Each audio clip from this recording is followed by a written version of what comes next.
Right now, it's very clear from the comments of this CEO, Carlos Tavares of Stellantis, that Stellantis are stuck between a rock and a hard place. I mean, really stuck, like wedged in like that dude. Remember that dude who had to cut his own arm off or something like that? He was stuck in it somewhere in America and he was climbing and got his arm stuck and he had to cut his own arm off. That's the position Stellantis are in. They have no choice but to cut off their own arm to save their body. What do I mean by this? Well, Euro 7 regulations will force companies like Stellantis to either sell EVs or alternatively invest billions of dollars into new internal combustion engine technology that would mean they'd be selling a product that customers don't really want. But they're not in a position yet to actually sell EVs. And I'll explain why that is. Emissions regulations in Europe have helped push the world towards cleaner air. It's helped other countries go, okay, you're doing it, so we'll use your rules. In fact, China actually uses Europe's rules to pretty much dictate what it does, the rules it sets. And it's one of the reasons why automakers in China have moved faster towards EVs than they have in other countries. Well, now Carlos Tavares, the CEO of Stellantis, has claimed that Euro 7 emissions rules are pointless and useless. Here's why he made that claim. Hello, my friends. Welcome to the channel. My name's Sam Evans. I'm the Electric Viking. Great to see you. If you'd like to, I'll put a link to our Facebook group in the description below. You're welcome to get on there. We just talk about everything renewable, EVs, all that kind of stuff. Plus, big thank you to our Patreon supporters. Really could not do this without you. Thank you so much. Stellantis CEO Carlos Tavares said the newest iteration of the Euro 7 emissions regulations regarding nitrogen oxides, which cause cancer and a bunch of other illnesses, and carbon monoxide are useless. That's the exact word that he used. Useless. Yeah, kind of when you hear that, makes you think, okay, what are you going to go on about this time, Carlos? Because Carlos likes to talk. Okay, I'm going to make this claim. If Elon Musk said some of the things that Carlos Tavares said, you would go, I hate this guy even more than the people who hate Elon, right? People would say, whoa, they get really riled up. But for some reason, if Carlos says it, people don't even pay any attention. It's so strange. I've reported on this numerous times. The guy says like one thing one week and a completely other bizarre thing the next week. But here, what he's saying is not as bizarre as it sounds. As concerns surrounding air quality and climate change have intensified in Europe over the past few decades, EU regulators have worked to tighten emissions vehicle regulations requirements as part of the union's Euro standards. And part of the reason for this is scientific research. The World Health Organization says that these exact emissions coming from cars, trucks, pickup trucks, utes, whatever, are causing cancer directly. In fact, they say that around 6 million people per year are dying as a result. The European Union hears this stuff and they go, whoa, okay, this is causing us, what is it doing? It's causing billions of dollars in healthcare costs. It's actually cheaper probably to electrify your car fleet than to pay for 20, 30, 40 years of the healthcare costs that are caused by the emissions from cars and trucks. People don't realize it's like a slow death. It's slow poison. So they think, oh, it's not a problem. There's no weeds, right? And all of a sudden, what happens? The weeds have grown up and they've overtaken the garden. That's what happens with these kinds of poisons. Look at asbestos.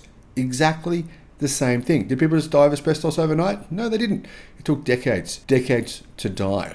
And the thing is, when you're, say, 60, 70, 80, or even younger now, people are getting cancer at much younger ages. No one understands why. Experts are going, why are people getting cancer in their 40s, 30s? People who seem like they're healthy. Well, have we ever had the level of emissions that we have now, before or in the past? What's the one common denominator here? That's the one thing that's changed in your environment. It is emissions. When did you have millions of vehicles driving around spitting out fumes from diesel exhausts in the history of mankind? Well, gradually every year, all of that has increased. And what are we seeing? A correlation.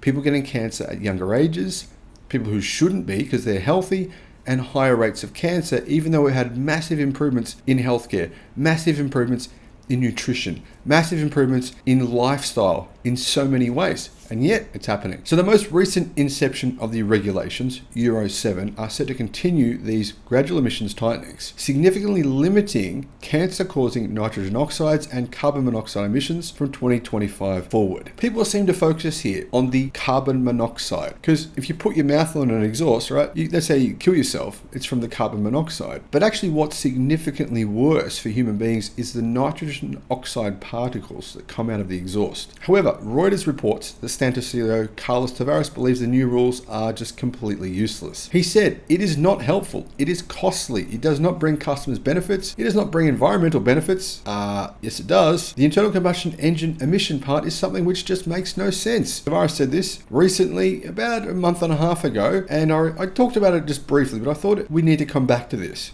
Now, Tavares went on to note that the new rules regarding tyre and brake particulates were far better inclusions in the new regulations. The only thing is, I failed to see what we can really do about tyres and brakes. I mean, yes, EVs, regen. Get an EV with full regen, right? You'll save money because you won't be using the brakes, and you'll save on putting all the brake dust in the atmosphere, which actually is really, really bad for you. So EVs will most certainly help with that. But in general, I mean, yes, the particulates are bad, but what are we going to do? Just drive around without tyres? I don't understand what his point is here. But the Stellantis chief's argument on why he believes these regulations are not helpful is quite interesting in the context of his provocative statements. Now, he notes that thanks to the EU's ban on new internal combustion engine vehicles starting in 2035, which I'm going to explain to you why that's actually been revoked, these new emissions controls may prove moot as automakers shift to 100% electric. Furthermore, he argues by putting in place these new regulations, automakers are forced to invest more money into dying internal combustion engine vehicle platforms to ensure that they meet these new requirements, all while investing in replacing them entirely. So Carlos is saying the only choice for manufacturers of cars is to do work on their existing vehicles, make new platforms, make new technology, internal combustion engine technology,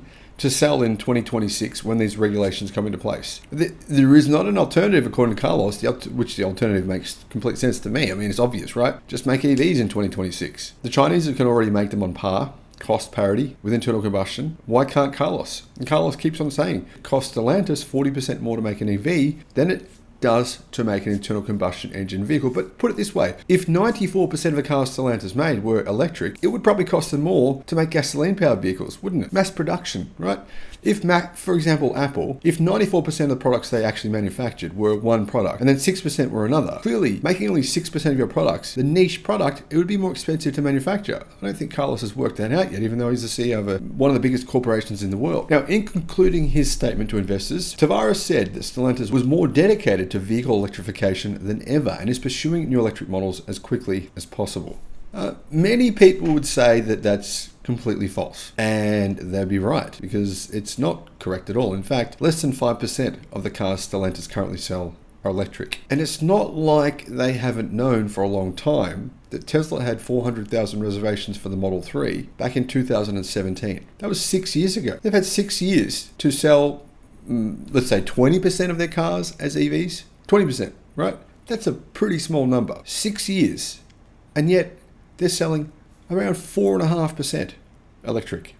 That's pretty pitiful, I think. That said, as major automakers and auto groups like Stellantis try to ramp up electric vehicle production, Carlos Tavares will likely be correct in that Euro 7 emissions regulations will become a moot point. But the point is here, he's wrong. Because companies like Toyota, Honda, Subaru, and Mazda, who all have no plans for a real serious electric car future. I mean, for example, Subaru doesn't plan on having an electric car plant at all in the US. Neither does Mazda. Right now, 0.02% of the vehicles that Toyota sell are electric.